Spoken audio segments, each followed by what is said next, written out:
They told me my second twin died the night I gave birth. I cried, I mourned, and I buried that pain in my heart. But 7 years later, my body started screaming again. The elders called it madness. My husband called it shame. But that night, I went into labor again. And when the baby cried, the entire village froze. Because the child they said was dead was never gone. Stay with me. This is the night the truth destroyed a family. My name is Ezine, and this is my story, told like the old folk tales from our Nigerian village. It happened to me, and it feels like yesterday. I was in our small hut, the night air thick with the smell of rain. I was having my babies, twins, they said. The midwives were there, my husband Chidi, and his mother, Mama Ngozi, who always looked at me with sharp eyes. I pushed hard, and the first baby came out crying strong, a boy. Everyone smiled a little. But then, the second one, I pushed and pushed, pain like fire in my belly. Nothing came, just more pain, and then nothing at all. The midwives whispered, "Something is wrong." Mama Ngozi stared at me cold. "This is your fault," she said. "Maybe you did something bad. The gods are punishing you." My heart broke. I held my first baby, tears running down my face. Chidi didn't say much, just looked away. That night, I had a dream. A voice whispered about a curse. I woke up scared, but strong. I knew I had to find out what happened to my second baby. The village elders might help, with their old ways and prayers. But deep down, I felt Mama Ngozi knew more than she said. What was she hiding? If you're watching this video, please like, subscribe to the channel, and tell me in the comments where you're watching my folktale story from. I want to know how far it has traveled. The next day, still weak from the birth, I went to face Mama Ngozi in our family yard. Chickens scratched the dirt, and the sun beat down hot. "Why did you say those mean things?" I asked her, my voice shaking. She laughed a little, mean-like. "Your womb is cursed because you're not good enough for my son," she said. She started telling everyone in the village I must have cheated on Chidi. People whispered behind my back. And Chidi, he believed her more than me. I felt so alone, like a bird with broken wings. But I wouldn't give up. I went to the herbalist, an old woman with kind eyes and herbs that smelled like earth. She checked me and said, "There's a spell binding your baby. Someone close did this." My heart jumped. Could it be Mama Ngozi? She always hated me because I came from a poor family. The herbalist gave me tea to drink and warned me of hidden enemies. As I walked home, I heard Mama Ngozi talking to someone in the shadows. "She won't find out," she said. My anger grew. I had to dig deeper, maybe talk to the priest. But what if Chidi left me? The fear kept me up that night. At first light, I slipped out to the village shrine, where the big tree stood tall and the air felt holy. The priest was there, with beads and smoke from his fire. I told him everything, my voice low. He did a ritual, throwing cowries on the ground. "Yes," he said, "a spiritual block on your womb, from jealousy in your own house." I thought back to my wedding day. Mama Ngozi never smiled, always saying I wasn't worthy. It hurt deep. But the priest gave me an amulet, a small charm to wear. "This will protect you," he said. Then in the smoke, I saw a vision. My second baby, alive but stuck in a misty place. My baby was waiting. Tears of hope came. As I headed home, I heard Mama Ngozi again, whispering to a friend about keeping secrets. My blood boiled. I decided to watch her closer. The village ways say we solve things with elders and spirits, so I'll mix them both. But that night, the amulet grew warm, like a warning. What was coming next? I held my first son tight, praying for strength. That evening, Chidi came to our room, his face hard. "Mama says you might have been with another man," he said. "That's why the second baby didn't come." I felt like a knife twisted in me. "How can you believe her?" I cried. "The priest says it's a curse." But he shook his head, scared of his mother. I could lose everything, my home, my family. I showed him the amulet, told him about the vision. He listened a bit, but doubt stayed in his eyes. Then, while cleaning, I found an old necklace hidden in Mama Ngozi's things. It looked like something from old grudges. My heart raced. This could be a clue. A knock came at midnight. I opened the door to a shadow, an old aunt from another village. "I heard about you," she whispered. "I know secrets about Mama Ngozi." We sat in the dark, and she started to talk, but footsteps outside made us stop. Was someone listening? I hid her quick, my mind spinning. What family secrets was she about to spill? The aunt sat with me in the quiet hut, her voice soft like wind through leaves. "Mama Ngozi had a delayed birth once because of her own mother's jealousy," she said. "She learned dark ways to twist it." My eyes went wide, so that's why she hated me. She saw her past in me. We talked long, sharing pain like sisters. She taught me simple prayers to fight the spell. "This curse comes from her," the aunt said. "She is the one." Anger filled me, but also power. Now I had an ally. As dawn came, I saw Chidi outside, listening at the door. His face looked shocked. Did he believe now, or would he tell his mother? We had to be careful. The aunt left quietly, promising to help more. I felt stronger, like a tree rooting deep. But the village buzzed with rumors, and I knew Mama Ngozi was planning something. What if she struck again? I touched my amulet, ready for the fight. The spirits were on my side, I hoped. The sun was high when I gathered my courage and went to the village square. People were milling about, buying yams and chatting. I stood tall and called out, "Mama Ngozi, you cast me, admit it." My voice cracked with hurt, tears stinging my eyes. She turned, her face twisted in fake surprise. "You crazy girl, how dare you accuse me? You're the one bringing shame," she shouted back, her words like slaps. The elders came quick, sitting under the big tree for mediation, like our old ways. "Tell your side," one elder said to me. I poured out my heart. "She hates me. The priest saw the curse." Mama Ngozi laughed bitterly. "Lies! She's jealous of my power in this family." Chidi stood silent, his eyes down, breaking my soul more. An elder said, "Swear on the ancestors' oath." She hesitated, her hands shaking.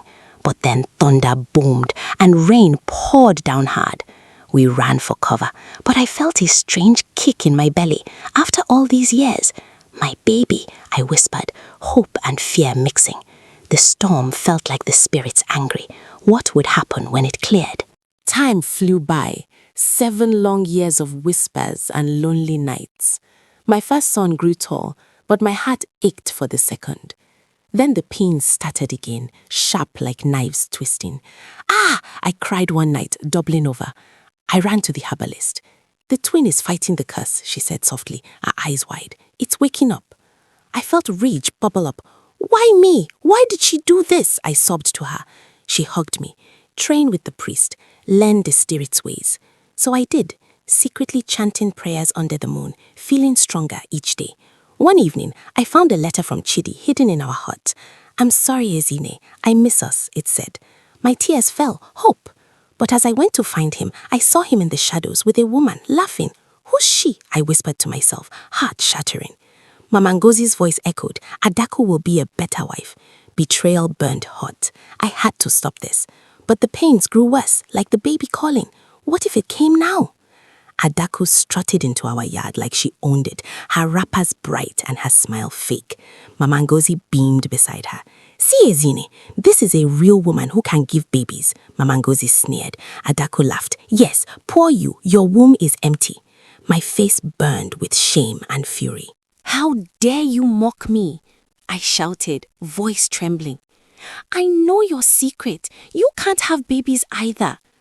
Thanks to my aunt's words. Adaku's eyes went wide, hurt, flashing. "What? How?" she stammered. Mama Ngozi hissed, "Shut up, girl." But Adaku backed away, tears starting. "She forced me here," Adaku whispered later, "alone with me. I didn't want this pain for you."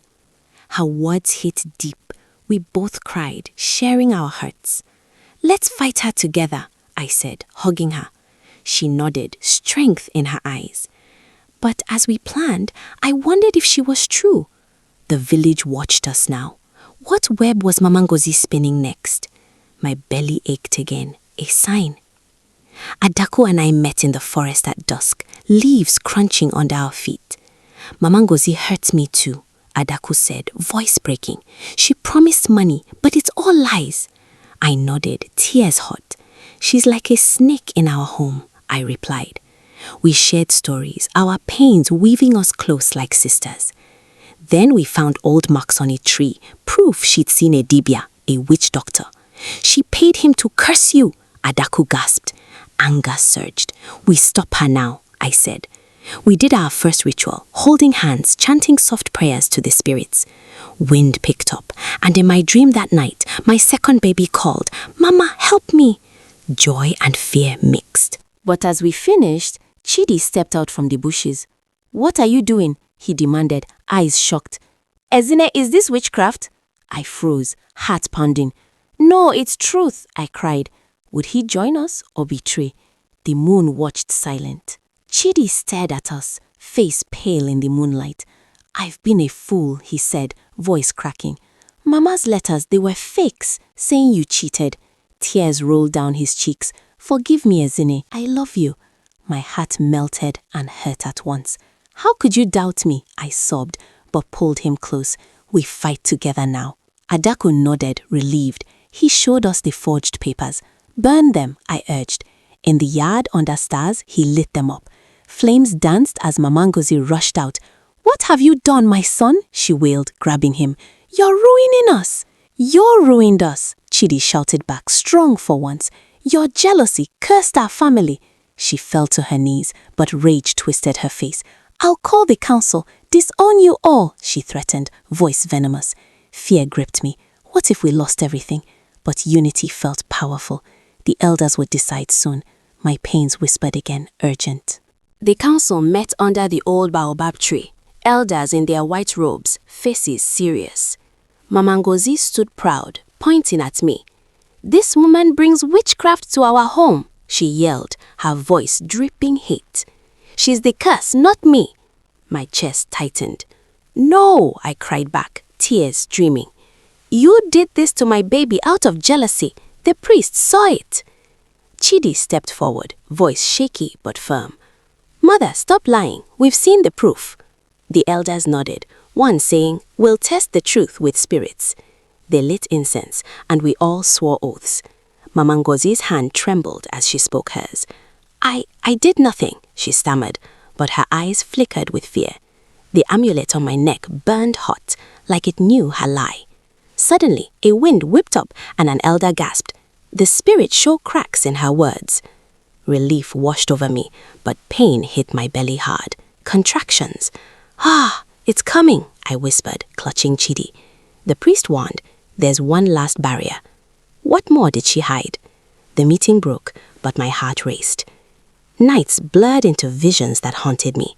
In dreams, I saw my second baby in a dark, misty place, chains of shadow holding her. "Mama, save me," her tiny voice echoed, breaking my heart. I woke sobbing. "Why won't you let her go?" to the empty air. At the shrine, I fell to my knees. "Gods, please help," I begged, tears soaking the ground. The priest gathered villagers for prayers, their voices rising like a song. "We stand with you, Ezine," one said kindly. Warmth filled me as the circle chanted, easing my pain a bit. But in the vision, I saw Mama Ngozi's face and her own lost baby from long ago. "She did this from her own hurt?" I whispered, pity mixing with anger. It made her human, but no excuse. Searching deeper, I snuck into her hut and found a hidden talisman, glowing faintly. "This is it," I gasped, grabbing it. My hands shook. Freedom for my child? But as I left, footsteps creaked outside. Who was there? Fear gripped me tight. Heart pounding, I clutched the talisman in Mama Ngozi's dark hut. "What are you doing here?" Her voice boomed suddenly from the door. I spun, fear like ice. "This is the curse. You bound my baby," I shouted, voice cracking with rage. She lunged. "Give it back, you thief." We struggled, her nails scratching my arm. "You'll ruin everything," she hissed. I broke free and ran into the night, Adaku waiting in the shadows. "Quick, hide," she whispered, pulling me away. We reached the forest and smashed the talisman on a rock. A bright light flashed, and thunder rolled through the village. "What have we done?" Adaku cried, hugging me tight. Pain eased in my belly, part of the curse gone. Joy surged. But screams echoed from homes, spirits stirred, lamps flickering wild. More villagers joined us, eyes wide. "The ancestors are angry," one said. Yet it drew allies closer. Then a dark figure approached, the Dibia. "You meddled in my work," he growled. What would he reveal? My breath caught. The Dibia stood tall in the moonlight, his beads rattling. "Why did you help her curse me?" I demanded, voice trembling but strong. He sighed deep. "Mama Ngozi owed me nothing. I owed her, but now I see the pain it caused." His eyes softened. "Forgive me, child." Tears welled. "Tell me everything," I pleaded. "The spell binds for 7 years. Revenge on your family line," he confessed. "She hated your mother for rejecting her brother long ago." Shock hit like a wave. "All this from old grudges?" I sobbed. He nodded, switching sides. "I'll help break it fully." Empowerment filled me. We chanted together, winds calming. But a scream pierced the night. "The aunt, she's gone!" Adaku yelled, running up. "Mama Ngozi took her."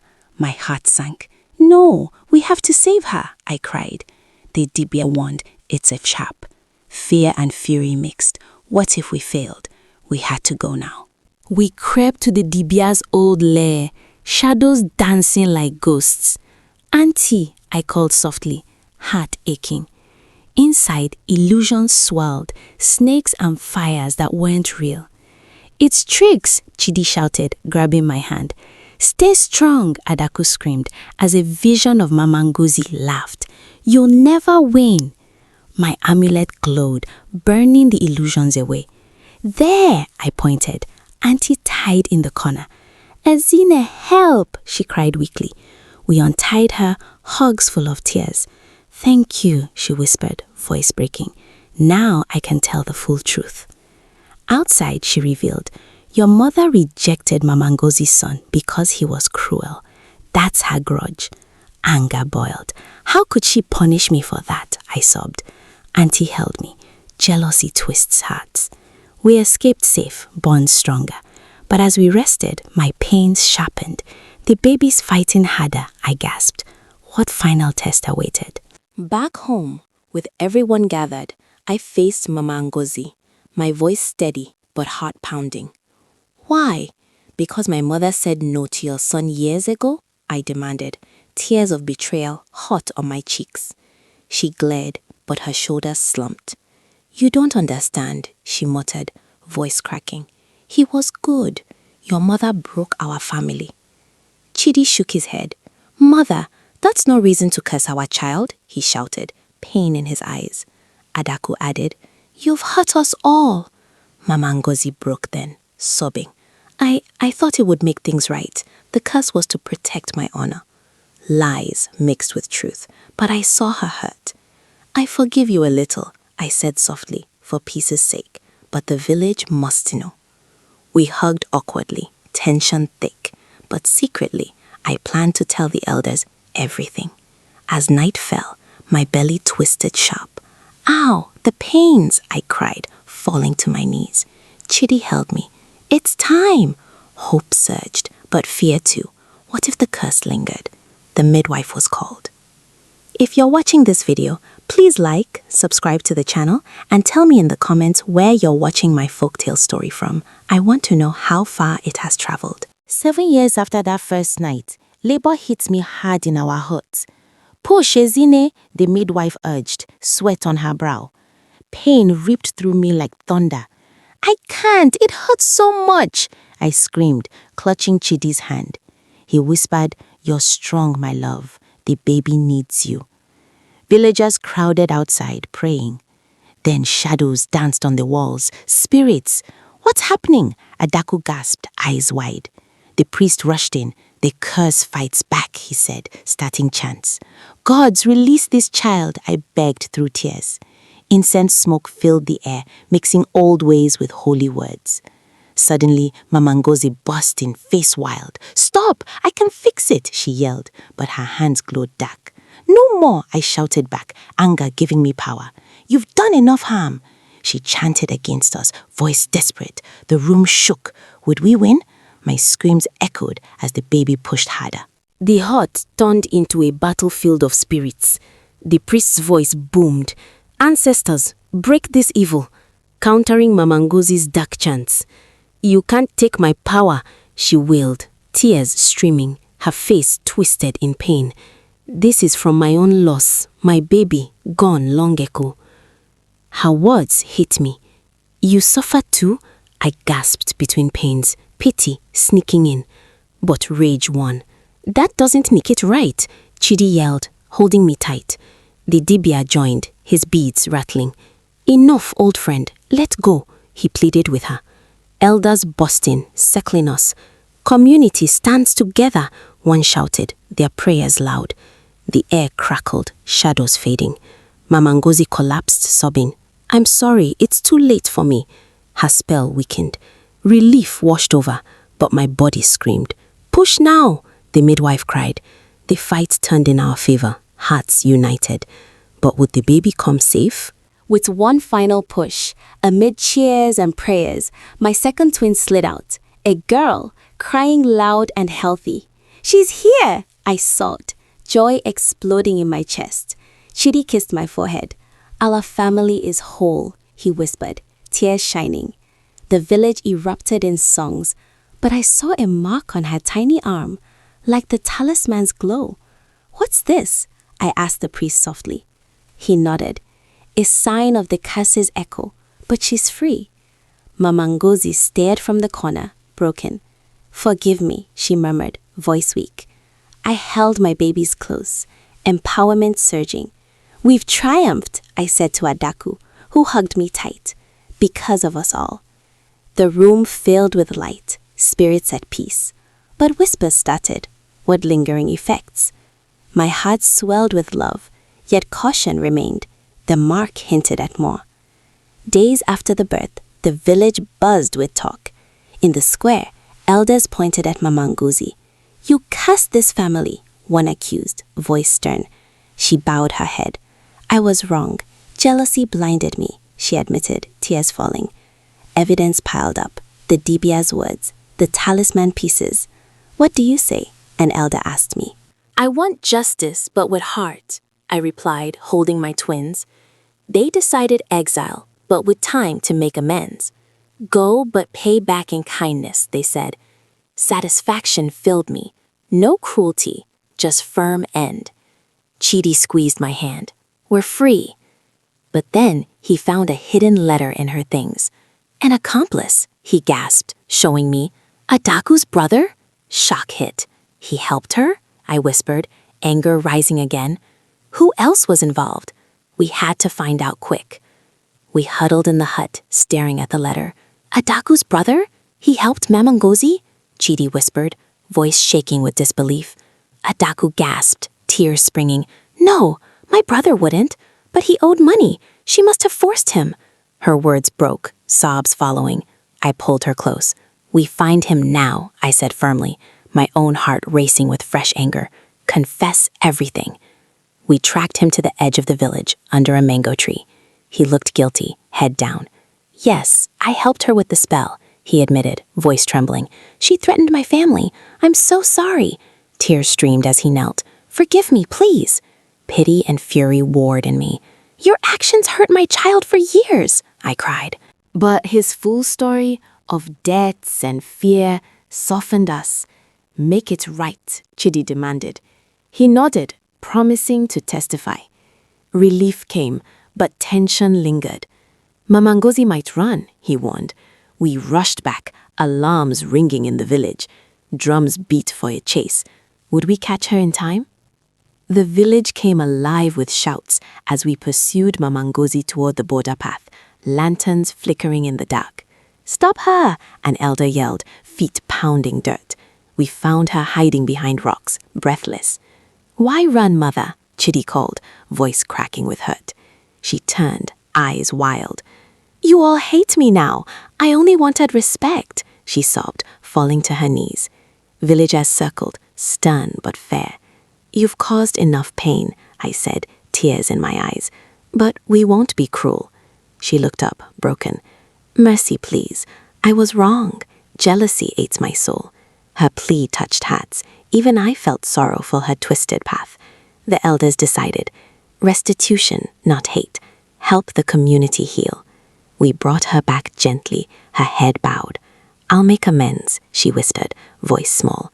Satisfaction filled me, firm justice with heart. But whispers of her full regret lingered. The night ended in quiet talks. In the village square at dawn, we held the restitution ritual, fires crackling and drums soft. Mama Ngozi stood center, offering gifts to the spirits, yams, cloth, prayers. Ancestors, forgive my wrongs, she chanted, voice trembling with real tears. I broke a family, now I mend. The priest nodded, splashing holy water. The curse lifts fully, he declared. I stepped forward, twins in arms. We accept your sorrow, I said, heart softening. She hugged me lightly. Thank you, child. Your strength shames me. Catharsis swept through, years of pain easing. Villagers joined hands, chanting unity. But then my daughter spoke her first words. Peace comes. Gasps rose, prophetic, like spirits talking. Joy mixed with awe. The ceremony ended in feasts, blondes mending. Yet her words hinted at deeper wisdom. Time passed, our family rebuilding like a mended hut. Chidi and I laughed again, watching the twins play in the yard. I'm proud of you, he said, kissing my cheek. Adaku became like a sister, sharing meals and stories. We're stronger together, she smiled, eyes bright. Mama Ngozi, in quiet exile nearby, sent small gifts, her way of healing. At a village feast, drums beat joyfully. To Ezine's courage, elders toasted. I held my children close, heart full. But whispers came of outsiders jealous of our peace. Watch careful, the priest warned softly. We nodded, vigilant. The twins bonded deep, their mark fading like old scars. Life felt whole, lessons learned in unity. Years later, at the shrine under stars, I reflected on it all. We've come far, I whispered to the winds. My twins, grown a bit, listened wide-eyed as I taught them prayers. Spirits guide us, family holds us, I said. The village honored my strength with stories told around fires. Mama Ngozi, reformed in her exile, visited sometimes, humble and kind. You taught me forgiveness, she admitted once, voice soft. Peace settled deep, the cycle broken forever. No more grudges, only love. The story you have just heard is a beautiful African tale I heard long ago. I'm telling you to wake your minds to the power of forgiveness, community unity, and overcoming jealousy through strength and heart. If you were the protagonist, what would you do? I want to know your opinion because every story is like a candle that can light the path for someone else. God bless you and may courage guide your hands. Meanwhile, on the final screen, I am leaving you with one of the channel's most beloved folktales. I am sure you'll love it. Thank you for staying with me until this moment.